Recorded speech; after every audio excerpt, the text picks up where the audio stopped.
welcome to the first episode of Training with Ash, a global solution for a global problem. Why am I speaking English? Because it's a global pandemic, so I figured this should be the global solution for anyone who's stuck at home doing pretty much nothing. You need to exercise, and here you can exercise with me. Just follow whatever I'm doing in these videos. I'll be teaching you the basics of kickboxing. It won't be as good as me instructing you directly and telling you what you're doing wrong, but if you follow these videos, even if you don't know any kickboxing or boxing, you'll manage to learn some basics at least. So, let's get started. The basic stance. This is what I call a quadratic stance. It's my preferable go-to, as I'm able to check. It's not too wide, so I'm not heavy on either feet. I can still manage to do some good footwork, and I'm also able to use both arms, both legs, without one of them being much slower than the other one. For instance, a sideways stance, my left arm and leg are a lot faster than my right side. My right side is going to be a lot more powerful, but it's going to spend a lot more time getting to its target. That's why I like the quadratic stance. How to find the quadratic stance? Stand with your feet together like this. Now, if you're right-handed, do the same as me. If you're left-handed, do the opposite. So lift your right foot, turn it to your right, go on your tiptoes, turn your heel so it points backwards, put your heel back down on the floor again, lift your toes, turn your toes to the right, on your tiptoes, heel back, and there you got a quadratic stance. Now, I'll just show the southpaw as well.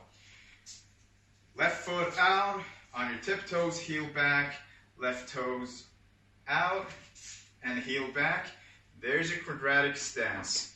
In general, if you don't want to use a rule like that, the principle is that your knees are supposed to be outside your hips, and your feet are supposed to be outside your knees. So you could say your stance has to be at least as wide as your shoulders or a bit wider. And the length of your stance, just turn your body like this, perpendicular to your stance. So if your stance is pointing that way, have your hands pointing like this, pull them down. So your stance should be at least as wide or wider than where your hands are pointing now. So from my foot up here about on my foot to my heel should be wider than my hands. So that's your quadratic stance. Now your back has to be crunched or hunched down like this. Your elbows tight against your body, your hands always above your chin, never below. And don't have your chin pointing out, pull it in so your forehead is closer to your opponent's fist than your chin. This will save you in a fight. Okay, starting with the left punch. Now, the main principle of punching is using your body and your body weight. And if you want to do that, you have to pivot with your hips like this. So, my left hand's on my left hip bone here, my right hand is on my right hip bone, and I turn my body. Now my left hip bone is in front, my right hip bone in the back. Now if you do the same thing while having a guard up here, just make sure this hand moves towards the target. It doesn't do like this, because then you're fighting someone who's there. So make sure this arm moves towards your opponent, pivot, and this arm just straighten out, bam. There you go. When you're punching, make sure your head doesn't move, because then it's not protected by your shoulder. Tuck your head down and push your chin against your shoulder. But don't do anything weird like this. Your head's meant to be straight. And don't do like this. You're supposed to pivot with your hips so your shoulders follow and your shoulder comes up here naturally and protects your chin. On the other side, you need your other hand. And pull back in the same way you came. Make sure that you don't drop your arm before punching or drop your arm after punching, because then you're exposed for hooks and jabs or crosses or whatever. Don't expose your head. So, do another punch, turn your hips, point your arm towards your opponent, straighten the arm, make sure you're protected on both sides, pull back in. That's 1, and 2, and 3, 4, 5, 6, 7, 8, 9, and 10. Good. So we'll repeat that, but we're going to do a bit faster now, a bit more fluently. So keep your arms up here, and then just move your hips. Bam. 1, 2, 3, 4, and 5. Okay. Another comment, make sure you don't pull your arm back before punching, because then you would be telegraphing to your opponent and you won't hit him. He'll move away, he'll dodge, he'll weave, do whatever, or just counter you before you manage to punch him. So make sure your arm goes straight to the target. Okay, let's do another 5. 1, 2, 3, 4, 5. Okay, now we'll do another 10, a bit faster. 1, 2, 3, 4, 5, 6, 7, 8, 9, and 10. Good. Okay. We'll do another 10 where you get to see it from the profile view. Okay, so 1, see my hips turning and pulling back. 2, 3, 4, 5, 6, 7, 8, 9, 10. Another 10, and we'll do it fast this time. 1, 2, 3, 4, 5, 6, 7, 8, 9, 10. Okay, let's move on to crosses. Don't cross me. Okay, so when performing a cross, it's pretty much the same as a left, except that you have to pivot your body a bit more before you can release your arm. Your left arm is always a bit more ready than your right arm because it's standing here in front, but it's always less powerful unless you charge it. But don't do that because then you'll be telegraphing. Your right arm is always charged. So what you have to do here is pivot. That means pull one hip bone back, pull one forward, and try to divide your weight somewhere between 50-50 and 60-40. 60 on the leg that's opposite to the arm you're punching with. So pivot your hip bones so your right hip bone is in front. Now your foot, if you're standing like this, you won't be able to do this. You'll be feeling it in your knee. So make sure this one points anything from forward to 45 degrees, and when you're punching, don't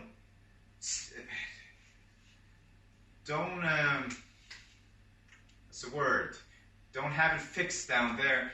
If your hip moves, let it move with your hip, but don't pivot it any additional length. You just want it to move naturally with your hips. So it's your hips that control your feet, basically, at least your right foot. So by pivoting with your right hip, your right foot, release it and let it pivot with the hip. So now make sure your right hip is in front of you, and that way you see my right shoulder is in front of me as well because it's following my hip. Now make sure your hand is pointed towards your target and just straighten it out and back. So pivot your hip, your foot just follows, point the arm towards your opponent and bam, and pull it back. Same thing here, don't drop your arm before punching and don't drop your arm after punching, okay? Make sure it goes straight in and straight back so you maintain your defense and you don't telegraph. By dropping my arm, my opponent's going to see that. It's going to telegraph it that I'm going to punch him. Okay? But it's hard to see. It's a lot more difficult to see a punch that goes straight towards you, because the eyes, they react a lot more on large movements. Same thing applies to lifting your elbow. Make sure you don't lift your elbow. Your elbow is pointing down, and you turn it at the very end of your punch. Otherwise, you'll be punching like this, and this is telegraphing as well. Okay, let's try a right punch. So, pivot your hip, let your foot follow, then move your shoulder with your hip, point your hand towards the opponent, straighten it out, and bam. There's your cross. And pull it back in the same way it went out. And 2. And 3. And 4. And 5. 6. 7. 8. 9. And 10. Good. Let's do 10 more.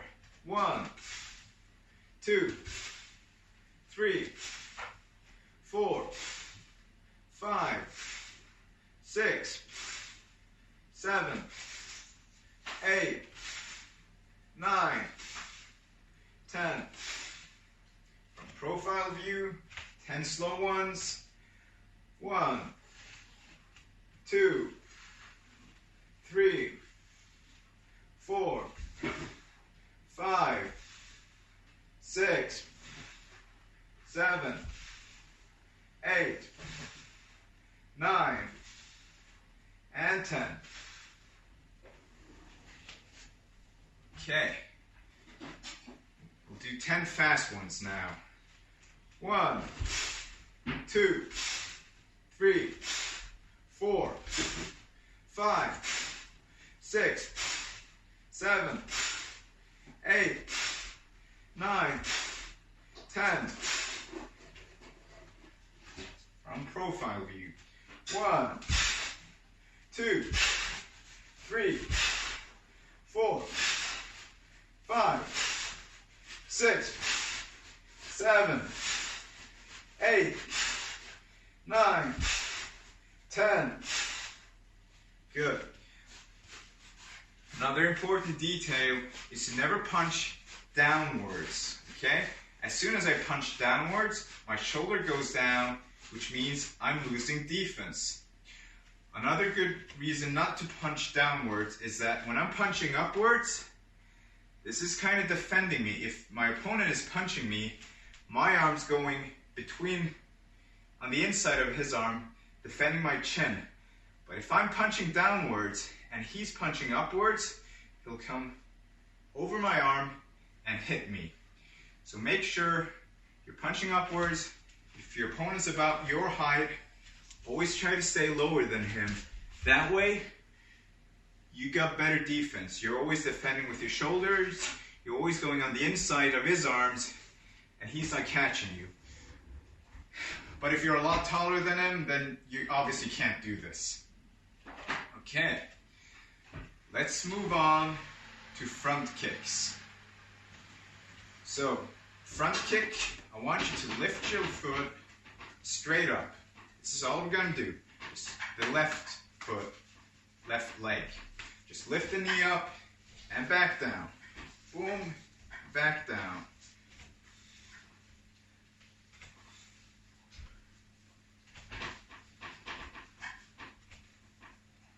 Good.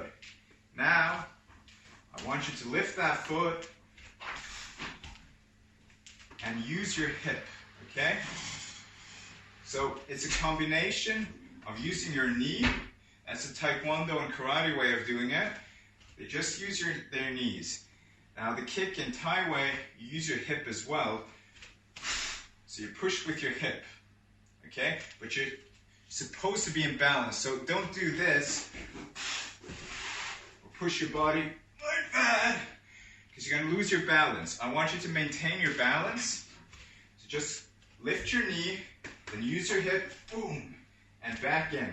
Now, if it helps, You can pivot this foot just a bit, just a slight amount, to be able to push your left hip in front and your right hip back. Same principle of punching, we're just using it on the feet. Okay? So lift this foot and kick. Show it this way as well. Lift your foot and kick. And I return the same way I go out, which means after kicking, I pull back in, I put it down. Don't do like this, because then you're losing your balance, which means after kicking, you're always off balance, and if your opponent is in balance, he'll punish you every time. So make sure you're always in balance. That's actually one of the most important aspects of martial arts, is to control the area, keeping center or having center in the ring, and maintaining your balance. Never be off balance. Okay. So basically I'm saying footwork and placement are the two most important things in martial arts. So let's try this. Lift your leg, push your leg forward and back down. Go back down the same way you came up. 1, 2, 3, 4, and 5. So some fighters, especially Thai boxers, prefer moving their bodies backwards. This isn't wrong. It's a defensive kick in that case, because keeps your upper body, at least your face, away from any incoming attacks while kicking. Now my style isn't quite like that. I prefer kicking and following up with a combination. I'm a pressure fighter. I like to move forward. So I don't really use front kicks to move my body away. I might do it every now and then, but that's more me in a panicked state. I'll see someone attacking me, I'm like, oh shit, and I'll kick him. But in most cases, if I do a front kick, I'm following up with something more. So what I'm just saying is that if you do it the other way, there's nothing wrong about it. This is just my way of kicking. All right. So let's try this. 1, 2, 3, 4, 5, 6, 7, 8, 9, and 10. Make sure when you're kicking that you don't step in like this, then kick. Why? Because if I'm fighting someone and I'm using the front kick, often I'm doing it because he's attacking, and it's a counter strike.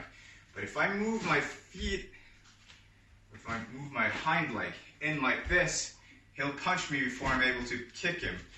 But if I see him punching, jabbing, or doing anything, I manage to catch him with the front kick, I can follow up with my attack. But if I do this, he'll catch me off guard, and he'll catch me with my feet like this, having no balance at all. So it's never a good idea to move your feet together, okay? For round kicks, especially in combinations, we'll get to that later, I would advise you to move your feet outwards, but when you're front kicking, just move it straight up, then inwards. You can do a slight of a slide, but that's it. Unless there's great distance between you and your opponent, then it doesn't really matter. Okay, let's do more left front kicks.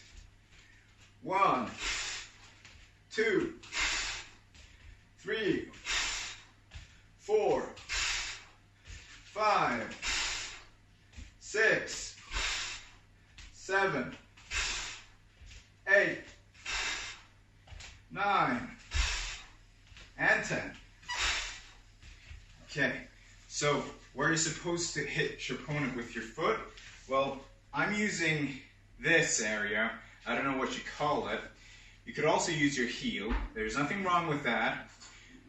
Maybe as a beginner, it's better to begin with your heel, because a lot of beginners, when you tell them to hit with this, they do like this. And if you point your toes forward like that, you're going to break them. Okay? So you either do this or you do this. Okay, so as a beginner, I would advise you to use the heel. At least unless I'm there telling you how to keep your toes. But if you want to try this, just hold the ledge, push your foot forward, and try to pull your toes back. So you could start like this, then try to pull your toes back. That's the secret. Bam. Okay. 10 more. 1, 2, 3, 4, 5, 6, 7, 8, 9, and 10. Good. I will do right front kicks. Now maintaining your balance is slightly harder on your right foot because you'll be shifting all your weight to this side, and a lot of beginners will shift their weight forwards. Try to maintain your balance, okay? So let's try it. All you have to do is move your foot up. Let's start with that. Just move this right knee up. Up. Okay? Now, all you have to do is use your hips. Turn your hips as you straighten your foot towards the target, towards your opponent. Bob, and back. Bob, and back.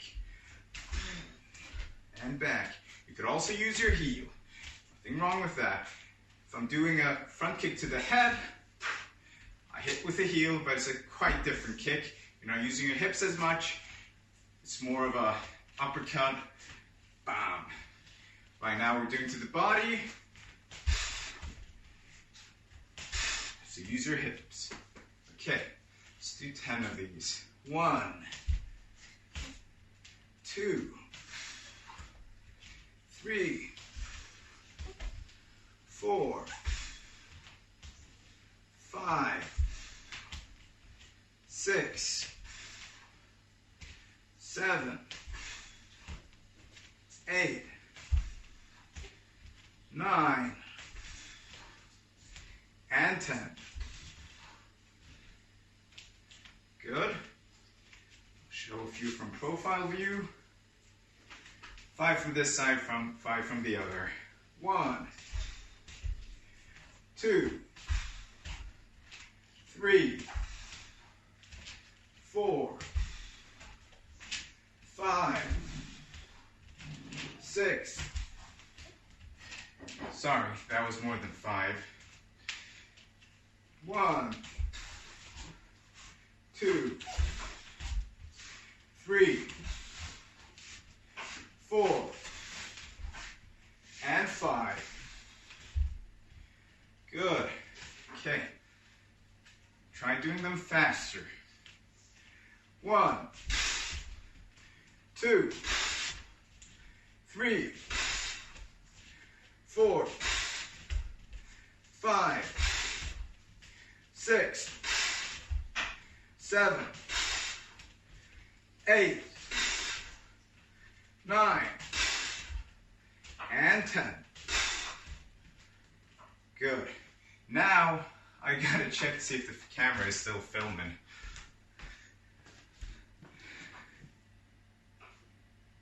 Cool beans. It's still filming. It's been 24 minutes. So we gotta go overtime. Just like normal training. My normal lessons, they always go with overtime. Anyway, let's try a few combinations, alright? So find your stance. If you don't remember, stand like this. Toes outwards, heel backwards, toes outwards, heel backwards. Otherwise, try to think knees outside hips and feet outside knees. Same thing the other way around. There you go. Okay, so the first combination is simple. It's just a left and a right, okay? Now make sure you complete the first punch before starting the other one. So, 1, 2, 3, 4,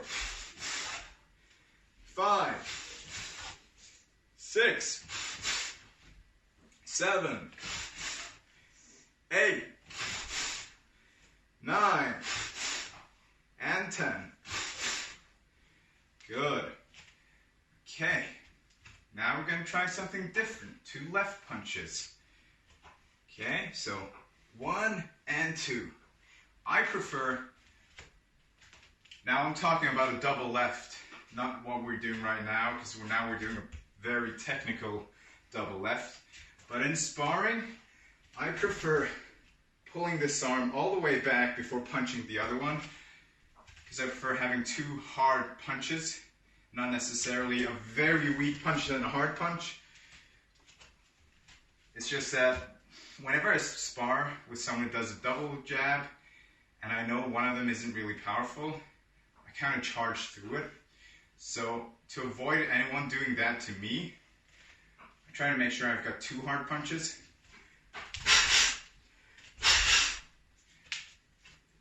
It works for me, at least. Now, I'm not saying it should work for you, but try it out, see what you think. Okay, so a double left. 1 and 2. 1 and 2. 1 and 2.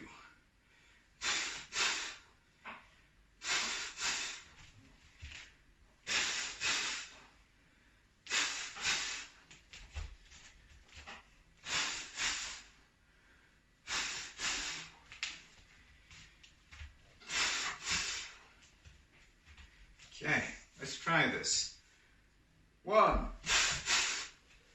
2, 3, 4, 5, 6, 7, 8, 9, and 10.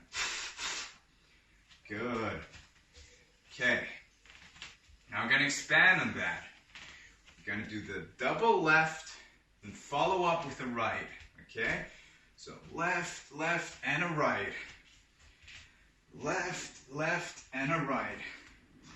Left, left, and a right. Make sure that you don't return your body to center before punching the right, but you go straight from the left punch to the right punch.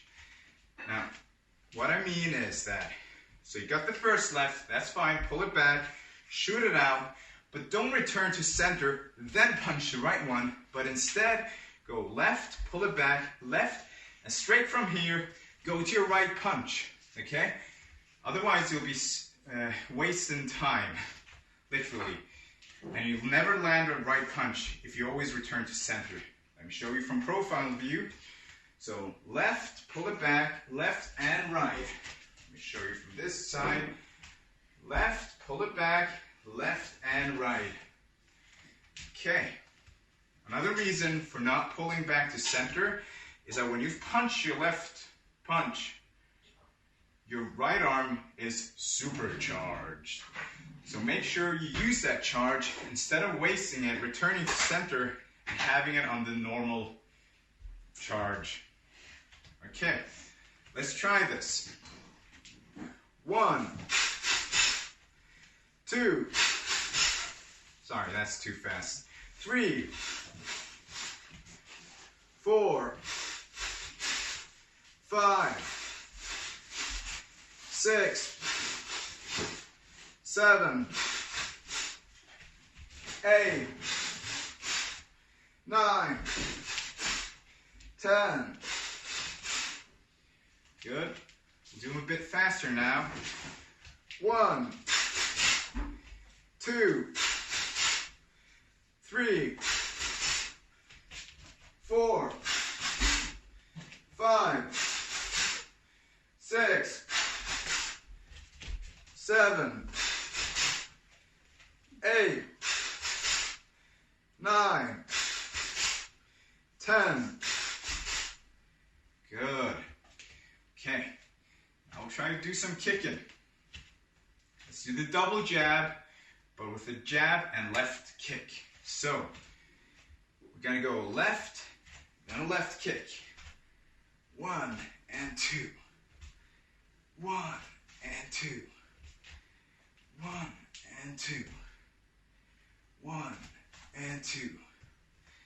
Now the value of a quadratic stance is its effectiveness in using the double guard. Now, the double guard isn't really that good in boxing, but in kickboxing it's very efficient because you can guard and you can use your kicks while guarding. So you're keeping your face safe, your body safe, and you're able to kick your opponent. So when doing this, you can still guard yourself and kick your opponent. Just make sure, instead of going down with your arm, right, go straight back here and you got your defense. Boom, boom. Or just pull it back to your guard and kick. But I'm just saying, in sparring, you can keep this hand out here. Make sure your opponent is unable to punch you. Bam, defend yourself and kick him. Right, let's show it from the side. Left punch, left kick. Left punch, left kick. From the other side, left punch, left kick. Okay, let's try them. 1, 2, 3, 4, 5, 6, 7, 8, 9, 10. Good. Do a bit faster. 5 from this side, 5 from the other side. So punch and there. 1, 2, 3, 4, 5. And this side. 2, 3, 4, 5. Good. Now on to our last combination. So we're going to start with a cross, go over to the left, and a right front kick. Okay. Let's do this slowly. You're going to start with a right, move on to the left, and a right front kick. 1 and 2 and 3. All right? So 1 and 2 and 3. 1 and 2 and 3. This side. 1 and 2. Sorry. 1 and 2 and 3. Okay. Let's do it slowly. 1, 2, and 3. 1, 2, and 3. 1, 2, and 3. 1, 2, and 3. Okay. 1, 2, 3, 4, 5, 6, 7, 8, 9, and 10. Good. Bit faster. 5 from this side, 5 from the other. 1, 2, 3, 4, 5. 1, 2, 3, 4, and 5.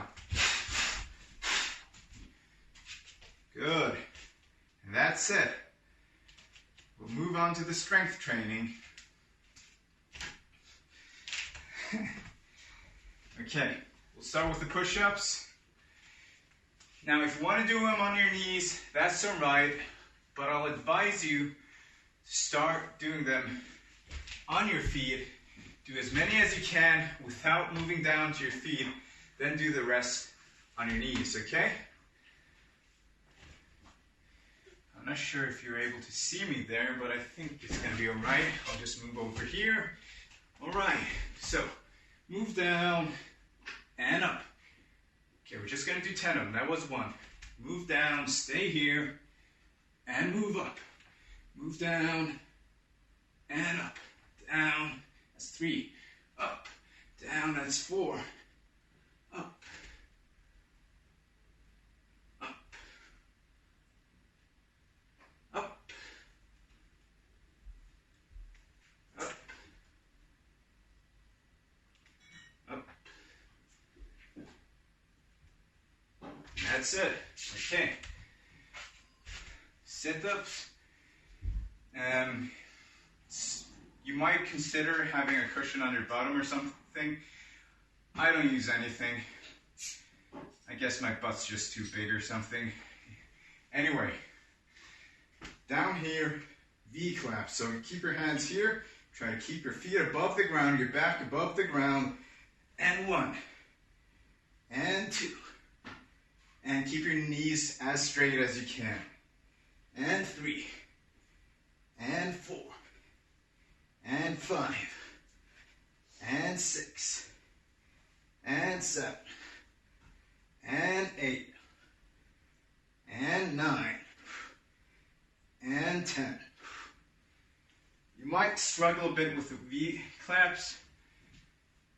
If you're not able to do them, try a few, then just do regular sit-ups. Got sweat running in my eyes. God damn it. Okay. What a pain in the ass. Okay, on your bums, and we're going to do rowing. That's at least what we call them in Norwegian.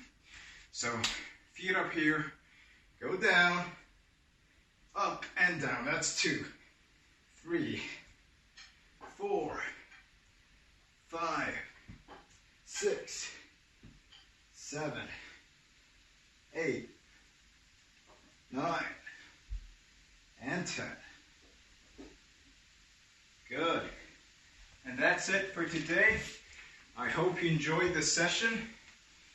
Keep healthy, be safe, and keep training. I'll see you next time.